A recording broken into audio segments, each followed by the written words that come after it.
Assalamualaikum warahmatullahi wabarakatuh, Bapak. Waalaikumsalam warahmatullahi wabarakatuh. Mohon izin, ini saya sedang dapat tugas dari Pendidikan Guru Penggerak terkait demonstrasi kontekstual tentang pengambilan keputusan berbasis nilai-nilai kebajikan seorang pimpinan. Oh iya. Mohon izin saya menggali ilmu dari Bapak. Oh iya, silakan. Terima kasih, Mudah-mudahan Pak. saya punya ilmunya ya.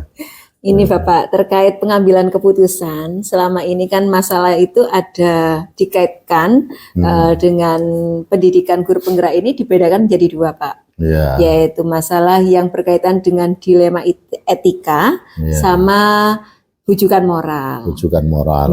Selama ini menurut pengalaman Bapak, bagaimana Bapak untuk mengidentifikasi permasalahan itu termasuk dilema etika ataukah termasuk rujukan moral? Iya. Jadi gini, kalau kaitannya dengan dilema etika ya, itu kan munculnya suatu permasalahan. Dan permasalahan itu kadang-kadang tidak hanya satu, bisa dua, bisa tiga. Nah, dari permasalahan-permasalahan itu ya tentunya kadang-kadang semuanya itu sama-sama baik, sama-sama harus diselesaikan. Tapi di situ harus kepala sekolah itu memilih permasalahan yang mana yang harus diutamakan, didahulukan itu. Ya tentunya kalau bisa kita sebagai kepala sekolah itu ya tidak ada masalah, tapi namanya suatu lembaga di sekolah itu masalah kan pasti ada. Macam-macam, mungkin mulai dari masalah dengan pimpinan, masalah dengan guru, tenaga kependidikan, termasuk juga masalah dengan siswa, bahkan dengan orang tua kadang-kadang. Itu seperti itu. Berarti lihat tingkat signifikannya begitu nggih Pak? Iya, urgennya di mana begitu? Urgennya ya, itu. Nggih Bapak. Lalu selama ini Pak, untuk menjalankan pengambilan keputusan, terutama untuk kasus-kasus yang tadi yang disampaikan Bapak istilahnya sama-sama benarnya, sama-sama baiknya, selama ini pripun untuk pengambilan keputusannya? Terus terang aja, saya di dalam mengambil keputusan itu tidak pernah saya mengambil keputusan itu secara pribadi. Saya akan melibatkan paling tidak waka, kemudian waka pun kadang-kadang ya tidak seluruhnya, mungkin waka yang berkaitan dengan masalah itu. Termasuk juga mungkin itu tidak hanya waka saja, ya bisa juga stafnya, juga bisa dari unsur yang lain. Misalnya kalau soal ketertiban dan sebagainya, ya bagian tatib itu kita kumpulkan, kita ajak musyawarah untuk menyelesaikan masalah itu. Karena dengan begitu, maka ibaratnya keputusan itu bisa kita ambil dengan sebaik-baiknya, tidak hanya ya keputusan dari kepala sekolah saja itu. Seperti itu. Jadi selama ini Bapak melibatkan seluruh komponen yang terkait dengan masalah itu dalam pengambilan keputusan. Ya, betul. Lantas langkah-langkah atau prosedur seperti apa yang biasanya Bapak lakukan dalam pengambilan keputusan seperti itu? Nah, prosedurnya yang pertama kita lihat permasalahannya dulu. Ya, setelah itu kita mengumpulkan dari pihak-pihak atau ya guru-guru atau waka dan sebagainya itu yang ada kaitannya dengan itu. Baru kita ajak musyawarah. Nah, musyawarah ini pun juga mungkin kalau kaitannya itu dengan anak siswa, ya mungkin dengan orang tuanya atau siswanya sekalian. Itu kita selesaikan di situ permasalahan. Baik, Bapak. Jadi langkahnya seperti itu. Kemudian menurut Bapak yang selama ini Bapak lakukan seperti yang Bapak ceritakan tadi, yang paling efektif menurut Bapak dalam pengambilan keputusan dalam kasus dilema etika itu yang bagaimana Pak? Yang paling efektif itu ya seperti yang saya katakan tadi ya. Jadi kalau bisa semua permasalahan yang ada di suatu lembaga atau sekolah itu kita selesaikan secara bersama-sama. Karena dengan menyelesaikan secara bersama-sama itu nanti keputusannya itu bisa dipertanggungjawabkan. Ya, jadi tidak menunjukkan adanya suatu arogansi dari kepala sekolah. Ini keputusan sekolah, kepala sekolah, tidak bisa tidak begitu. Jadi yang paling efektif itu ya dengan musyawarah bersama itu, menurut saya itu. Pak, berarti dengan musyawarah itu lebih efektif dibandingkan pribadi karena betul. Semuanya terlibat. Oke, baik. Kemudian Pak, tantangan apa saja yang selama ini dihadapi Bapak selama dalam permasalahan seperti itu? Iya, jadi tantangan bagi kita di dalam menyelesaikan suatu permasalahan itu adalah pihak-pihak yang tidak setuju. Nah, jadi pihak-pihak yang tidak setuju itu kadang-kadang kan dengan keputusan kita itu kan istilahnya menentang tapi tidak berani menentang secara langsung.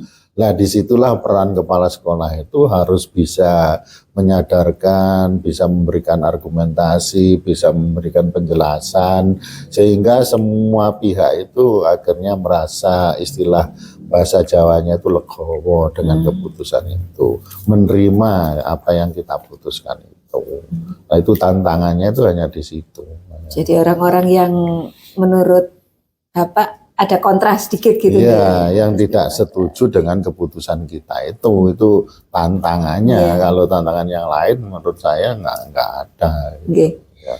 Kemudian ini Pak terkait waktu untuk mengambil keputusan apabila ada permasalahan dilema etika yang seperti tadi, apakah Bapak ini memiliki jadwal tersendiri ataukah misalkan ada kasus kemudian langsung diselesaikan di tempat tersebut ataukah bagaimana Pak menurut panjenengan selama ini? Jadi kalau bisa dalam hal menyelesaikan masalah itu kita tidak perlu menyusun jadwal dan sebagainya. Ya kalau kita mendengar adanya suatu kasus, suatu masalah itu harus secepatnya kita selesaikan. Sehingga dengan kasus-kasus itu kalau sudah kita selesaikan maka tidak bertumpuk-tumpuk. Nanti kalau kasus itu kita biarkan, lalu kita selesaikan nanti dulu, nanti akan bertumpuk dengan kasus yang lain. Ya, jadi kalau saya selaku kepala sekolah mendengar suatu permasalahan itu tidak perlu berlama-lama ya semua pihak kita kumpulkan siapa lebih saja. Cepat gitu, ya, Pak? Iya betul. Jadi siapa saja yang sekiranya berkompeten dengan masalah ini, yang berurusan dengan masalah ini, itu segera kita kumpulkan, kita ajak musyawarah bersama. Itu yang paling menurut saya itu seperti itu. Baik. Kemudian apa ada Pak seseorang atau faktor-faktor apa saja mungkin selama ini yang mempermudah atau membantu Bapak dalam pengambilan keputusan dilema etika tersebut? Iya, kalau menurut saya yang mempermudah untuk mengambil suatu keputusan itu ya paling tidak staf-staf kita, jadi waka. Kemudian kalau urusannya itu dengan misalnya dengan keuangan ya para bendara itu kita kumpulkan. Kalau kawilitannya dengan tatib ya tatib kita kumpulkan. Jadi istilahnya itulah pihak-pihak yang mempermudah atau untuk menyelesaikan masalah itu. Ya. Baik, saya tadi sudah menangkap bagaimana Bapak dalam pengambilan keputusan khususnya dalam masalah dilema etika yaitu dengan melibatkan semua komponen yang terlibat kemudian musyawarah dan menyelesaikan masalah dengan lebih cepat itu akan lebih baik. Betul. Nah dari semua itu Pak mungkin ada pembelajaran yang bagaimana yang dapat dipetik atau pengalaman Bapak yang bisa disampaikan untuk saya mungkin dari itu. Ya jadi gini, pembelajaran bagi kita, kalau kita ini mendengar adanya suatu masalah, suatu permasalahan yang ada di lembaga atau di sekolah kita ini harus kita selesaikan secepatnya. Karena apa? Karena dengan diselesaikan secepatnya itu, maka manfaatnya itu yang punya masalah itu juga ndak mikir-mikir. Loh, masalah ini kok nggak pernah ndak diselesaikan dan seterusnya. Akhirnya pandangan orang itu di sekolah ini kalau ada masalah kok dibiarkan saja ya. Nah, dengan adanya permasalahan itu kita selesaikan secepatnya, maka yaitu apapun yang terjadi di sekolah ini, semua permasalahan bisa terselesaikan dengan secepat-cepatnya dan suatu ketika ya mudah-mudahan tidak ada masalah lagi. Nah itu. Oke, jadi intinya ketika kita mendengar masalah kita harus segera tanggap dan menyelesaikannya. Oke. Terima kasih. Cuma gini, kepala sekolah itu ya kadang-kadang kalau tidak ada yang memberitahu, tidak ada yang melaporkan, tidak ada informasi dari manapun, ya kepala sekolah itu menganggap di sekolah itu tidak ada masalah. Fine-fine saja. Ya mungkin bisa laporan itu dari guru, dari wali kelas, dari waka, bisa dari TU atau dari tenaga kependidikan, wali murid, bahkan mungkin dari siswa sendiri. Nah itu baru kepala sekolah itu akan mengetahui masalah yang ada itu. Oke. Jadi Bapak, terima kasih sudah sangat banyak yang Bapak paparkan tadi terkait bagaimana pengambilan keputusan untuk masalah dilema etika dan bujukan moral. Terima kasih atas waktunya Bapak. Ya, mohon maaf mengganggu. Ya, mudah-mudahan sukses. Assalamualaikum. Ya. Waalaikumsalam warahmatullahi wabarakatuh.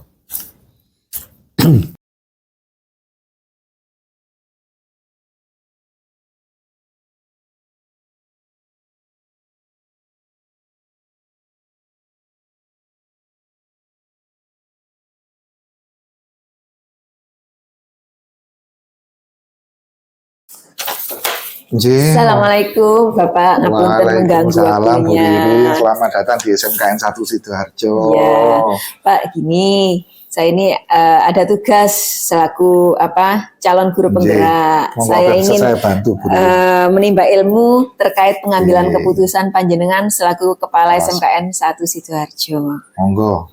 Mohon izin ya Pak, nggih. Silakan Bu Ririn, monggo. Gini Pak.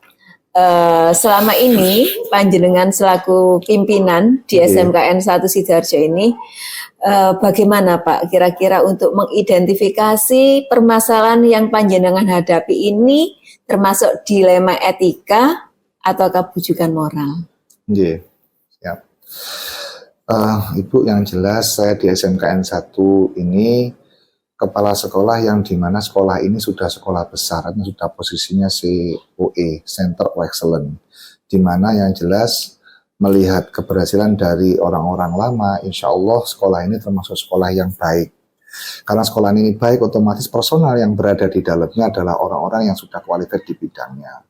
Untuk itu, saya kalau ada permasalahan, insya Allah saya selalu menyampaikannya pertama kepada, kalau kita nyebutnya ring 1, ada ring 2 dan seterusnya. Ring 1 itu adalah yang langsung mendapatkan mandat dari kepala sekolah, artinya waka-waka. Nah, oleh karena itu biasanya kalau ada permasalahan yang muncul itu kami sampaikan kepada waka yang terlibat. Misalkan terkait dengan kesiswaannya, berarti saya tekan waka kesiswaan. Seperti itu Bunda. Jadi langkahnya step 1 kalau memang ada permasalahan kepada guru, secara pribadi ya saya tangani pribadi karena ada suatu hal yang internal yang tidak boleh tersampaikan juga.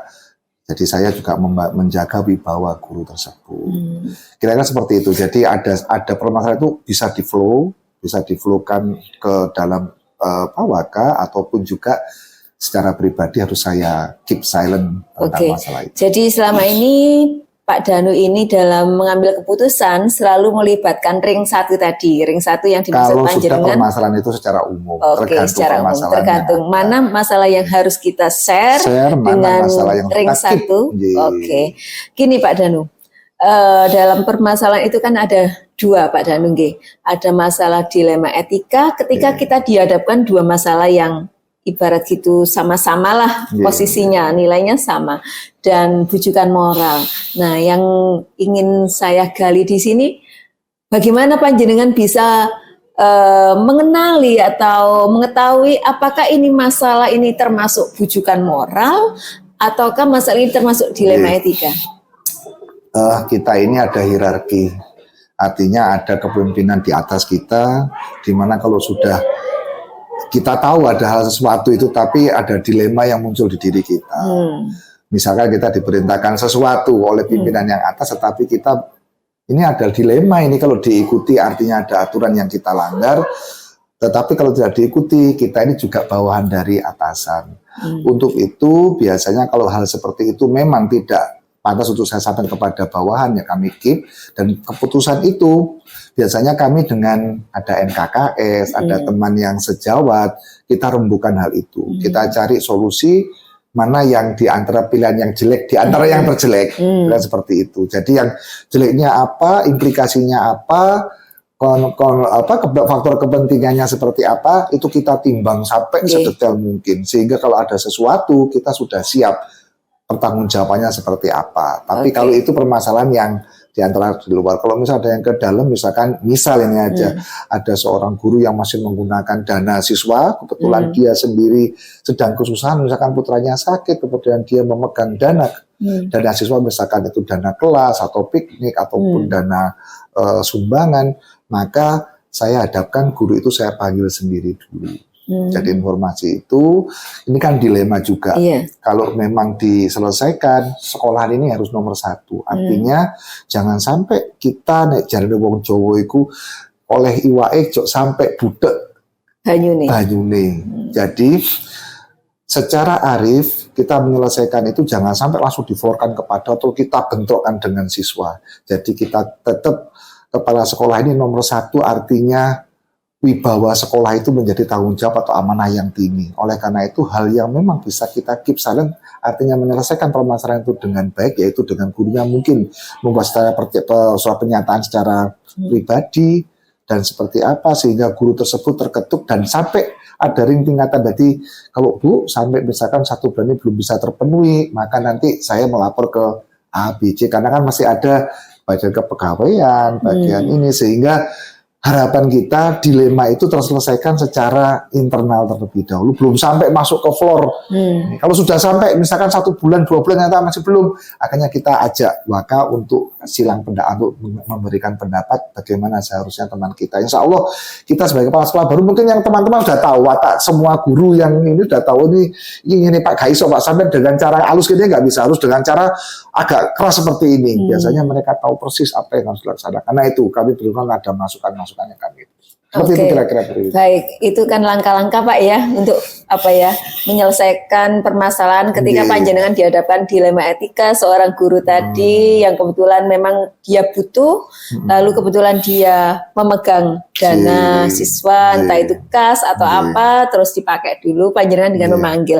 Kira-kira Pak Danu, dari langkah-langkah yang panjenengan lakukan tadi, manakah yang paling efektif menurut Pak Danu dalam menyelesaikan dilema seperti itu? Tadi setiap step setelah saya laksanakan, langkah terakhir adalah kita di sini ada komite. Jadi kalau misalkan pendanaan itu ada di sifat komite, maka komite ini yang saya gerakkan.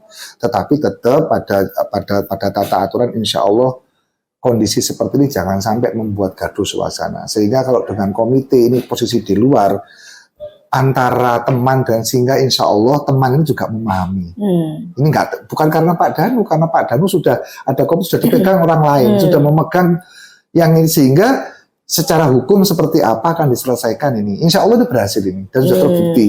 Jadi kalau dengan kami komite, mentok, kerjasama dengan komite. Kami dengan komite kami sampaikan, karena kalau sudah dengan orang luar, insya Allah orang ini akan berpendapat ini sudah bukan jadi keluarga. Selama ini ya diselesaikan secara intern. Secara internal, kalau sudah nanti itu sudah menyangkut hukum dan sebagainya, kami selesaikan dengan ini loh standarnya hukum. Dan beliaunya menyampaikan, beliaunya orang lain salah pandangan menurut orang lain seperti apa. Itu terselesaikan juga. Iya, terima kasih. Kemudian tantangan apa Pak Danu yang selama ini panjenengan merasa ketika menyelesaikan hal seperti itu, dilema etika yang harusnya Pak Danu ini gimana ya, ini guruku harus saya lindungi juga sebagai guru, sementara ia butuh. Kira-kira tantangan apa Pak Danu yang membuat panjenengan manajemen keputusan? adalah panglima. Jadi saya harus menciptakan manajemen di mana hal itu tidak terjadi lagi.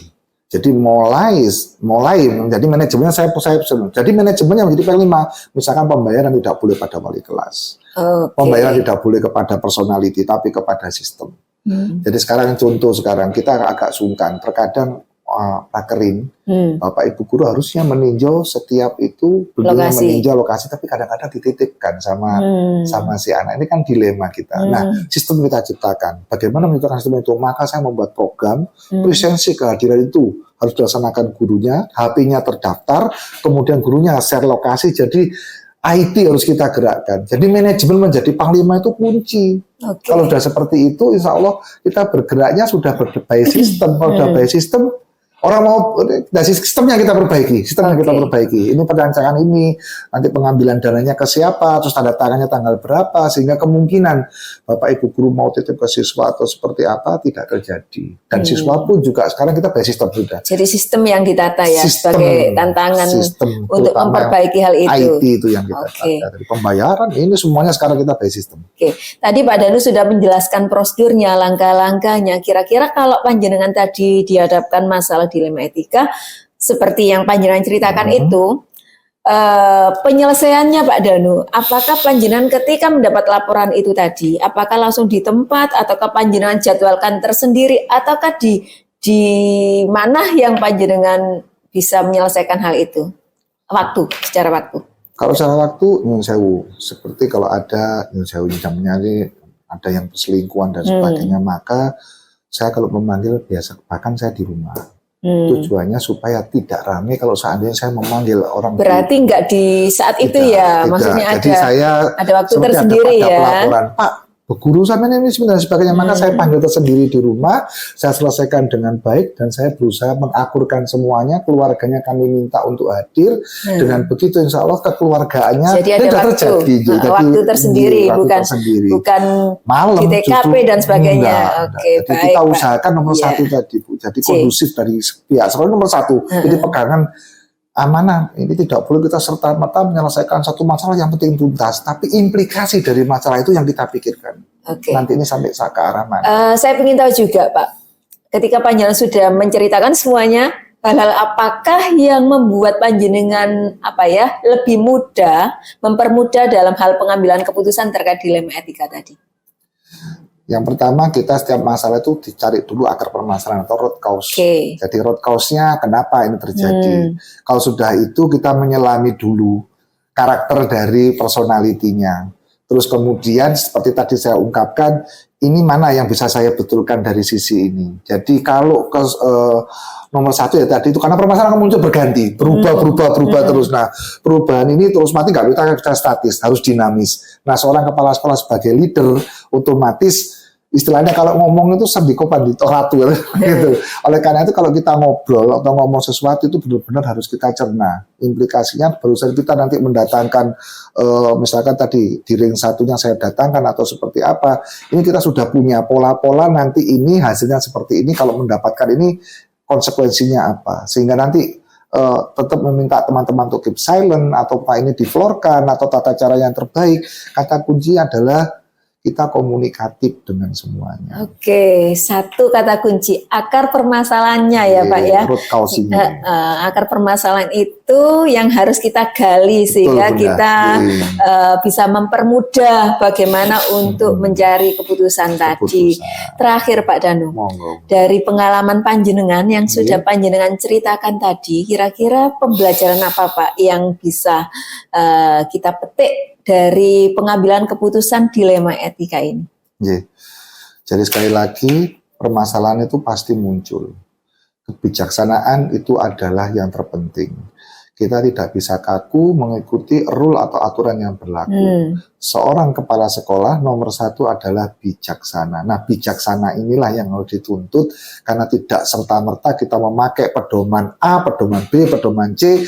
Justru seorang kepala sekolah harus kalau bermain di situ, istilahnya kita sebagai dalam memainkan wayang itu seperti apa, karena nanti tergantung kita. Jadi setiap kita mau bermain wayang itu, maka arah dari wayang ini nanti dihasilkan apa sudah terpikirkan oleh kepala sekolah ke depannya seperti apa.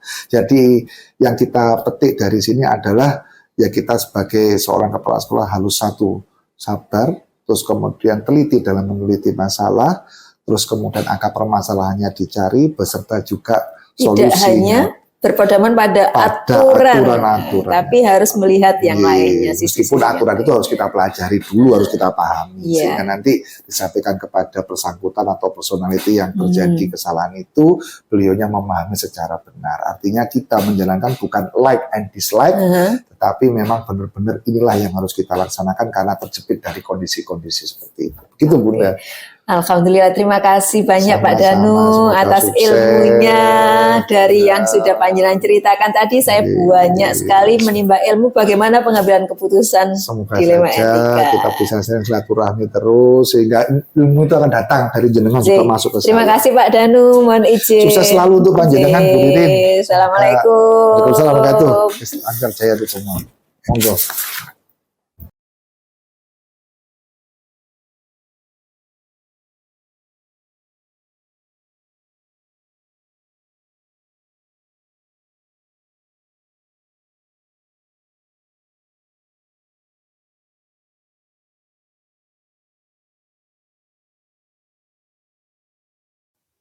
Assalamualaikum Bu Lilis. Waalaikumsalam Bu Ririn. Mohon Terima izin, kasih. saya mengganggu waktu Ibu Lilis. Ya, monggo, tidak apa-apa. Insya Allah mudah-mudahan saya bisa membantu apa yang Bu Ririn perlukan untuk kegiatan sebagai guru penggerak. Selamat ya Bu Ririn ya. Sukses. Alhamdulillah, terima kasih Sukses Bu. semuanya. Terima Berjalan kasih. lancar semua, kemudian sukses. Amin. Dan mencapai apa yang diharapkan untuk kemajuan pendidikan yang ada di Indonesia. Amin. Begini Bu, saya ini kan pada pendidikan guru penggerak ada tugas demonstrasi kontekstual terkait pengambilan keputusan berbasis nilai kebajikan pimpinan. Nah, saya ingin menggali pada Ibu ini bagaimana ilmu terkait pengambilan keputusan seorang pimpinan yang berbasis nilai kebajikan itu. Iya, iya. Terima kasih Bu Ririn. Mungkin ini saya akan berbagi pengalaman terkait dengan bagaimana caranya mengambil keputusan sehingga keputusan itu bisa diterima oleh semua pihak. Kemudian dengan keputusan itu kondisi iklim sekolah tetap kondusif, tetap aman, tidak sampai terjadi sesuatu. Saya di dalam mengambil keputusan, sebelum keputusan itu saya ambil, tentunya hal pertama yang harus dilakukan adalah saya melihat dulu atau mengidentifikasi dulu permasalahan yang ada di sekolah. Permasalahan yang ada di sekolah, iklim sekolah itu seperti apa, kemudian permasalahan di sumber daya manusianya seperti apa, kemudian pembelajarannya bagaimana. Permasalahan kan kompleks. Kompleks kalau di sebuah sekolah itu permasalahan itu kompleks, sehingga identifikasi itu sangat perlu sekali dilakukan pertama kali. Pertama kali di dalam identifikasi itu kita harus berliterasi dulu terhadap sekolah itu. Berliterasi dengan budaya sekolahnya, kemudian kurikulumnya, kemudian program kerja yang dilaksanakan, program sekolah yang dilaksanakan, pembelajarannya bagaimana, semuanya lah pokoknya. Dari identifikasi itu, setelah kita mengidentifikasi permasalahan, itu kemudian yang saya lakukan adalah apa sih tujuan saya mengidentifikasi? Saya menentukan tujuan dulu. Tujuannya adalah tentunya untuk memperbaiki atau mencari solusi permasalahan-permasalahan yang saat ini atau sedang terjadi di sekolah ini, begitu. Kemudian tujuan itu semuanya sudah teridentifikasi semua, tujuan sudah ada, baru kemudian saya mencari dari masing-masing permasalahan itu, mencari kira-kira alternatif solusi yang bisa diambil itu seperti apa, gitu. Misalkan terkait dengan permasalahan sumber daya manusia. Saat ini sekolah kan sedang melaksanakan IKM. Implementasi kurikulum merdeka. Sementara Bapak dan Ibu guru belum banyak yang memahami tentang bagaimana mengimplementasikan kurikulum merdeka itu, begitu. Sehingga dari permasalahan yang ada itu saya identifikasi, saya bentuk tujuannya, kemudian saya mencari alternatif solusi penyelesaiannya bagaimana. Solusinya mungkin dengan adanya sosialisasi kurikulum merdeka, kemudian yang kedua mengadakan kegiatan penguatan bagi komite pembelajaran, dari komite pembelajaran itu kemudian kita mengadakan workshop workshop implementasi kurikulum merdeka itu kepada Bapak dan Ibu guru. Setelah workshop kemudian kita mengadakan forum grup diskusi mungkin dari komite, didampingi komite pembelajaran tadi. Jadi berbagai macam alternatif yang kita lakukan dan dengan tujuan alternatif solusi itu bisa memperbaiki proses yang terjadi. Iya, berarti tadi langkahnya mengidentifikasi dulu. Identifikasi, kemudian yang kedua ada tujuannya apa, kemudian yang ketiga adalah menentukan alternatif solusinya seperti apa, kemudian selanjutnya setelah alternatif solusi itu sudah kita rumuskan, kemudian kita implementasikan, kita laksanakan alternatif solusi tadi. Kita laksanakan, setelah kita laksanakan kita evaluasi. Pasti evaluasi itu harus selalu ada di setiap kegiatan atau program yang harus kita laksanakan, karena dengan evaluasi kita akan bisa melihat tingkat keterlaksanaan sebuah program. Baik, Bu. Kemudian ada tindak lanjutnya seperti apa. Ya.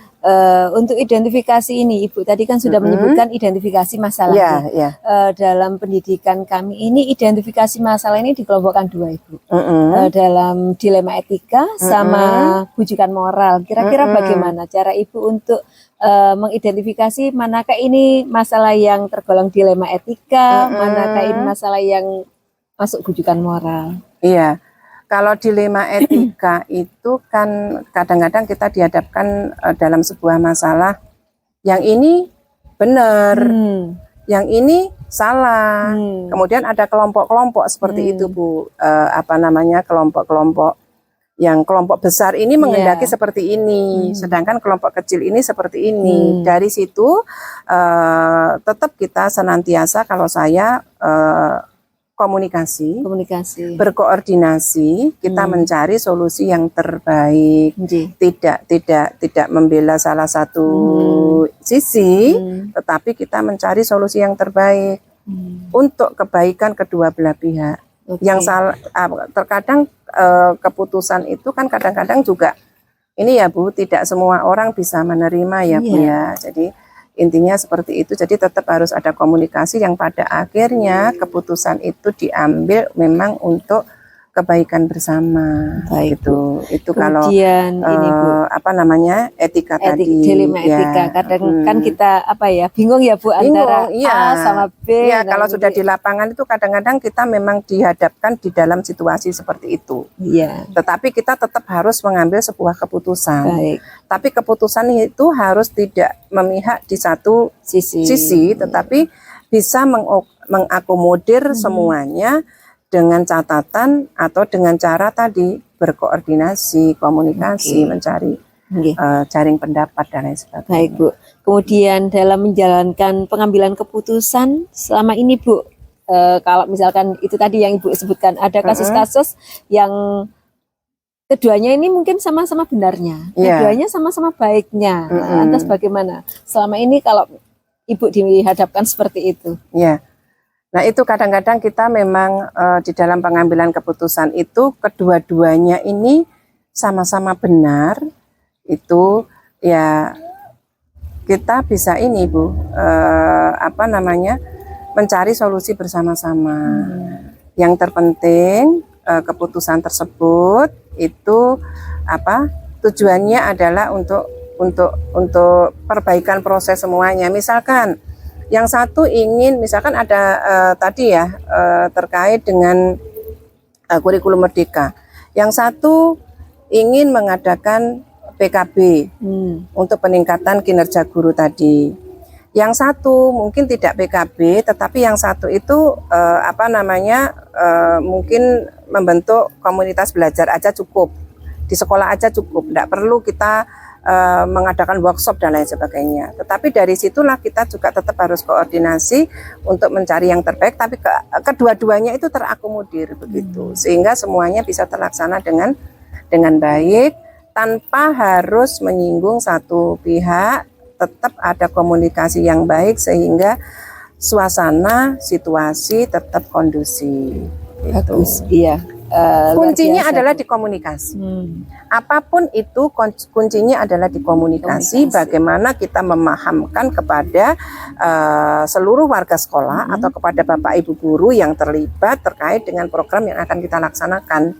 Seperti itu. Insya Allah dengan komunikasi yang baik semuanya akan berjalan dengan baik. Dan semuanya itu diajak rembukan. Jadi bukan aku maunya begini, bukan. Tapi mau kita apa? Kita ya Bu. Iya. Intinya kita. Iya, mau kita apa? Gitu. Bukan mauku, bukan mau kepala sekolah, tapi mau kita apa? Penjenengan maunya apa? Bapak Ibu guru mau seperti apa? Kalau semua itu tercipta dan lahir keluar dari hati dan Bapak Ibu guru semuanya, insya Allah semua berjalan. Beda dengan keputusan saya mau begini. Nah, tapi kalau mau saya belum tentu orang itu bisa menerima. Tetapi kalau mau kita apa? Kita diskusi, komunikasi, itulah cirinya. Jadi di situ. Tadi Ibu sudah menjelaskan bagaimana Ibu prosedur pengambilan keputusan di awal tadi sudah menyampaikan. Sekarang ini Bu, kira-kira dari prosedur kemudian strategi Ibu yang Ibu lakukan dalam pengambilan keputusan, menurut Ibu yang paling efektif di antara langkah-langkah tadi yang mana Bu? Yang apa yang semua apabila sebuah keputusan itu dilakukan sesuai dengan prosedur, langkah-langkah yang saya ambil itu ya semuanya ya itu yang efektif. Semua jadi langkah itu itu harus dilaksanakan. Jadi semuanya itu kalau kita laksanakan sesuai langkah-langkah, kita harus mengidentifikasi dulu. Misalkan ada permasalahan tata tertib siswa, misalkan ya. Siswa yang sering melanggar aturan dan lain sebagainya, guru BK sudah bingung, sudah begini-begini, kemudian akhirnya kan kepala sekolah. Kemudian setelah ke kepala sekolah, nah disitulah saya juga harus mengidentifikasi kenapa ini terjadi, faktor yang membuat permasalahan ini terjadi seperti apa. Kemudian bagaimana BK sudah langkah yang sudah diambil.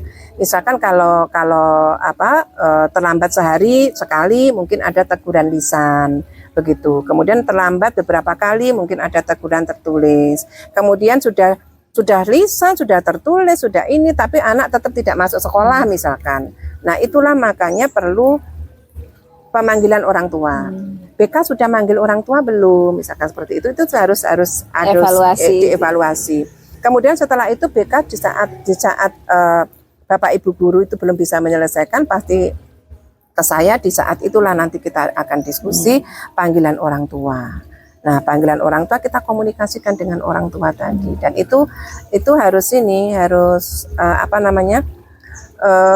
prosedurnya harus dilalui, diidentifikasi dulu tujuan kita apa, menyelesaikan masalah ini untuk apa. Jadi semuanya harus berkesinambungan gitu ya. Soalnya Bu, kalau kadang-kadang kita tidak, ini kadang-kadang keputusan yang kita ambil khawatirkan kurang tepat gitu, karena pengambilan keputusan itu harus dilakukan dengan hati, pikiran yang dingin, situasi dan psikis kita yang dalam kondisi baik, tidak boleh gerusa-gerusu, tidak boleh tergesa-gesa. Kalau kita tergesa-gesa dalam mengambil keputusan, kadang keputusan kita itu tidak tepat dengan apa yang harus kita cari solusinya. Ya, mendengar cerita Bu Lilis tadi, kira-kira tantangan apa yang selama ini dalam pengambilan keputusan Bu Lilis ketika dihadapkan dilema seperti itu, kemudian ada berbagai masalah yang tantangan yang selama ini saya hadapi ini terutama mungkin karena ada situasi kondisi yang kurang mendukung, mungkin contohnya budaya sekolah yang kurang mendukung. Tapi kalau di SMP 4 ini intinya saya tidak menemukan tantangan yang begitu ini, karena semuanya berjalan dengan baik, semuanya mendukung dengan baik keputusan-keputusan yang diambil, karena memang keputusan itu berdasarkan atas komunikasi, musyawarah tadi. Enaknya kita mau bawa kemana sih sekolah ini? Kita kalau permasalahan SDM itu seperti ini, semua harus berbasis data juga Bu Ririn. Jadi Bapak Ibu guru mengisi mungkin kuesioner, terkait dengan kelebihan dan kelemahannya apa. Kemudian dari permasalahan Bapak dan Ibu guru itu kemudian saya cari alternatif, saya komunikasikan lagi dengan Bapak dan Ibu guru. Nah, tantangan yang mungkin ada itu terkait dengan penyelesaian permasalahan siswa. Terkait dengan penyelesaian permasalahan siswa, biasanya tantangan adalah pada orang tua yang punya mindset bahwa orang tua yang sudah tidak kurang peduli iya, orang tua yang pasrah dengan anaknya ke sekolah gitu loh. Jadi orang tua yang tidak punya tekad bagaimana dia mampu mengubah anaknya begitu. Jadi pasrah bongkoan ke sekolah, wis terserah sekolah arti apa enom pun Bu panjenengan. Nah, seperti itu. Kemudian misalkan siswa yang sama sekali dalam satu semester tidak pernah masuk. Nah, otomatis kan kita sering harus membuat proses-proses tadi sesuai prosedur itu kan. Home visit sudah dilakukan beberapa kali, panggilan orang tua beberapa kali. Akhirnya saya harus mengambil keputusan. Tetapi keputusan itu juga harus saya ambil berdasarkan apa maunya orang tua. Begitu, tidak langsung, oh anak ini nggak bisa di sini Bu, keluar, harus pindah. Jadi saya komunikasi dulu. Iya, komunikasi dulu. Jadi biar orang tua bisa memutuskan juga. Jadi saya hanya menyampaikan Bapak, Ibu, putra-putrinya boleh sekolah di SMP 4, tetapi syaratnya harus mau sekolah. Nah, kalau tidak mau sekolah, monggo. Bagaimana Ibu di dalam menyikapi? Jadi saya komunikasi dengan orang tua. Oh Bu, ini aja Bu anak saya. Jadi yang menentukan anak itu misalkan mau mutasi atau mau kemana itu adalah orang tua sendiri. Iya, bukan dari kepala sekolah. Saya selalu menanamkan itu kepada guru BK dan lain sebagainya untuk senantiasa hati-hati. Karena kita tidak boleh mengambil sebuah keputusan itu secara tergesa-gesa. Harus ada komunikasi yang baik dengan kedua belah pihak. Satu cirinya adalah komunikasi. Kuncinya adalah di komunikasi. Baik Bu. Itu. Kemudian gini Bu, ketika tadi ada masalah, dihadapkan sebuah dilema dan sebagainya, apakah dalam pengambilan keputusan ini Ibu memiliki agenda jadwal tersendiri atau tatkala harus bagaimana, ataukah langsung begitu ada masalah Ibu langsung mengambil tindakan untuk keputusan itu tadi? Iya. Kalau terkait dengan jadwal itu tergantung permasalahannya. Ada permasalahan yang harus saya agendakan. Saya jadwalkan agar kita mampu mencari solusi dan solusi itu mampu kita implementasikan dan kita praktekkan sehingga bisa memperbaiki kondisi seperti itu. Misalkan permasalahan terkait dengan SDM, sumber daya manusia, Bapak dan Ibu guru terkait dengan mungkin pemahaman terhadap pembelajaran berdiferensiasi masih kurang, misalkan seperti itu, saya harus mengagendakan. Mengagendakan kapan saya harus mengadakan penguatan, kemudian saya harus mengadakan workshop itu kapan, kemudian harus mengadakan pendampingan, strategi saya apa, misalkan saya menggunakan coaching terkait pembelajaran berdiferensiasi kepada Bapak dan Ibu guru itu saya harus mengagendakan dan saya harus punya target. Dengan target ini, saya berharap Bapak Ibu guru ini sudah mampu untuk memperbaiki proses pembelajaran, mampu meningkatkan pemahaman terkait dengan pembelajaran berdiferensiasi misalnya, seperti itu. Kemudian yang kadang-kadang ada keputusan-keputusan yang darurat, darurat yang harus segera kita putuskan di saat itu karena memang kondisi sangat darurat itu ya, sangat darurat gitu. Misalkan terkait dengan ada permasalahan tadi mungkin ya dari siswa siswa yang ternyata ada siswa yang mungkin tawuran atau ada tindak kejahatan mungkin di luar. Kemudian ada telepon dari kepolisian mungkin. Nah, itu saya harus segera mengambil keputusan saat itu juga untuk meminta tim kesiswaan, humas dan pembina OSIS semuanya untuk segera merapat untuk komunikasi dengan orang tua. Kita mendatangi polsek, memberikan pendampingan kepada anak. Kita tidak selalu menyalahkan anak, tidak. Tapi tetap setelah kita datang ke polsek, kita harus mengidentifikasi tadi apa yang terjadi, kronologisnya bagaimana, mengapa demikian. Terus kemudian kita berikan pembinaan kepada siswa. Tidak langsung siswa kemudian kita keluarkan, enggak. Ya. Tetap kita komunikasi, kemudian kita tugas kita kan adalah pembentukan karakter. Ya. Perubahan karakter itu yang paling penting. Esensi dari profil pelajar Pancasila atau kurikulum merdeka adalah adanya perubahan karakter tadi. Sehingga tugas kita utama adalah di situ. Itu adalah keputusan yang harus segera ini, harus segera. Misalkan kayak sekolah ini banjir misalkan ya. Banjir, mana yang harus saya selamatkan pertama kali? Bukan Bapak Ibu gurunya, bukan gentengnya yang bocor, bukan, tapi siswanya yang harus saya selamatkan terlebih dahulu.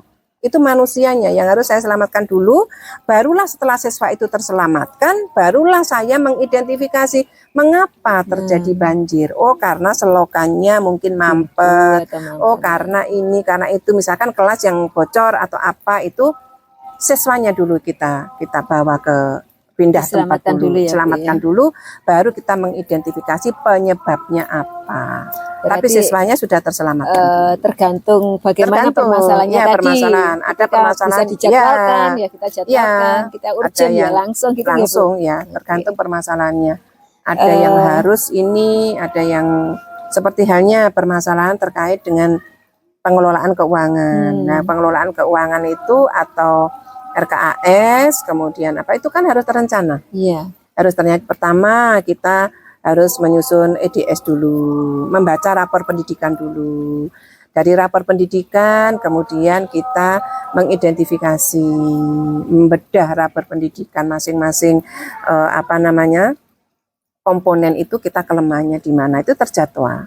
Ini sekarang kita bicara ini, sekarang ini. Kemudian kita masukkan ke dalam RKS dulu. Dari RKS 4 tahunan, kemudian kita bedah ke per tahun RKS. Jadi semuanya terencana. Harus sesuai dengan jadwal yang direncanakan. Baik Bu Lilis. Selama ini mungkin adakah faktor-faktor atau seseorang yang mempermudah dalam pengambilan keputusan Bu Lilis selama ini, mungkin adakah faktor itu Bu?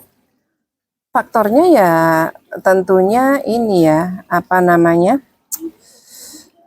keterlibatan Dinas Pendidikan dan Kebudayaan Kabupaten Sidoarjo yang memberikan pembinaan senantiasa, kemudian juga keterlibatan Pemda juga di dalam pelaksanaan program-program sekolah juga, dukungan yang sangat luar biasa yang diberikan kepada sekolah, itu juga mempengaruhi semangat ya kita di dalam mengambil sebuah keputusan atau menentukan program sekolah, karena memang Dinas Pendidikannya itu sangat responsif, kemudian Pemdanya juga sangat mendukung. Misalnya kayak kemarin saya dengan adanya surat edaran Bupati. Terima kasih semua yang Ibu sampaikan tadi, sangat memberikan wacana bagi saya bagaimana pengambilan keputusan ketika kita dihadapkan pada dilema etika atau bujukan moral. Nah, sekarang terakhir Bu Lilis, dari pengalamannya Bu Lilis yang Ibu ceritakan tadi, kira-kira pembelajaran yang bagaimana yang bisa dipetik Bu Lilis dalam pengambilan keputusan selama ini? Ya, baik Bu Ririn, untuk pembelajaran atau pelajaran yang bisa saya ambil selama saya kurang lebih 9 tahun menjadi kepala sekolah, itu memang di dalam pengambilan keputusan itu kuncinya adalah satu, itu kita harus komunikatif. Intinya adalah komunikasi yang baik antara semua warga sekolah, sehingga tidak sampai keputusan itu membawa dampak yang kurang baik, karena semuanya memang keputusan itu diambil itu harus berdasarkan dari identifikasi masalah. Identifikasi masalahnya seperti apa, kemudian kita mencari tujuannya apa, kemudian mencari alternatif solusinya seperti apa, kemudian pelaksanaan, selanjutnya ada evaluasi. Insya Allah dengan komunikasi yang baik dari semuanya, insya Allah semuanya bisa berjalan dengan baik dan keputusan itu akan membawa dampak positif terhadap lembaga itu sendiri, juga terhadap kondusivitas sekolah, terhadap iklim sekolah dan tentunya untuk budaya sekolah. Karena dengan komunikasi yang baik juga akan terjalin kebersamaan, terjalin tali silaturahim yang baik antara semuanya, sehingga semuanya insya Allah bisa berjalan dengan lancar begitu. Kemudian bagaimana kita mengedepankan juga sisi kemanusiaan kita, meskipun saya ini adalah pimpinan atau kepala sekolah, tetapi tetap di dalam pengambilan keputusan apapun saya selalu mengedepankan sisi kemanusiaan dan sosial agar semuanya bisa terakomodir dengan baik, kemudian tidak menimbulkan permasalahan dan semuanya dalam situasi kondusif, karena memang kita sejatinya kan manusia makhluk sosial, makhluk sosial yang semuanya kita tidak boleh arogan. Jadi dalam pengambilan keputusan bukan mauku bagaimana, tetapi mau kita seperti apa, agar sekolah ini bisa meningkat kualitas atau mutunya. Jadi mau kita bersama seperti apa, sehingga kalau mau kita insya Allah semuanya itu akan lahir dari hati dari Bapak dan Ibu guru, semua warga sekolah semuanya, sehingga semuanya akan mendukung. Beda dengan kalau mauku itu seperti apa, itu terlalu kalau menurut saya belum tentu semuanya nanti akan bisa menerima, dan pada akhirnya bisa jadi keputusan itu akan tidak bisa dilaksanakan dengan baik karena dari awal prosesnya saja itu sudah tidak mengakomodir dari semua pihak, semua komponen yang ada. Insya Allah dengan komunikasi, dengan hubungan yang baik, hubungan sosial yang baik antara semua warga sekolah, keputusan itu akan bisa diambil, bisa dilaksanakan, bisa dievaluasi bersama, dan kemudian bisa ditindaklanjuti bersama lagi untuk peningkatan kualitas mutu dari sekolah itu sendiri. Jadi seperti itu. Luar biasa Bu Lilis, alhamdulillah, terima kasih. Ya, sama-sama Bu Lilis, mudah-mudahan manfaat. Sangat mudah-mudahan apa yang saya sampaikan tadi mudah-mudahan bisa membawa dampak yang positif juga untuk Bu Ririn.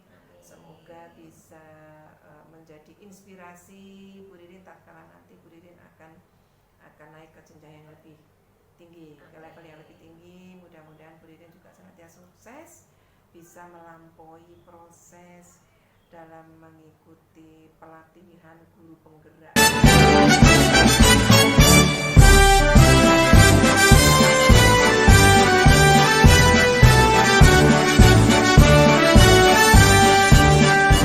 Bulatkan tekad, kuatkan hati, negeri ini memanggilmu kawan. Belajar bergerak berbagi untuk negeri, guru penggerak majukan pendidikan. Guru penggerak menghamba pada murid, kreatif rancang pembelajaran. Hargai potensi, tingkatkan prestasi, lahirkan profil pelajar Pancasila.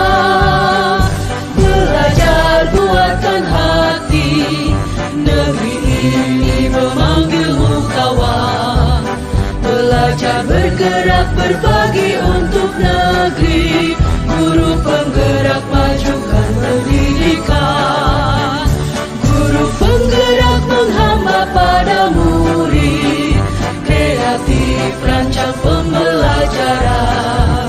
Hargai potensi, tingkatkan prestasi, lahirkan profil pelajar Pancasila. Belajar bergerak berbagi untuk negeri, kita menjalin kolaborasi. Belajar bergerak berbagi untuk negeri, demi bakti pada Ibu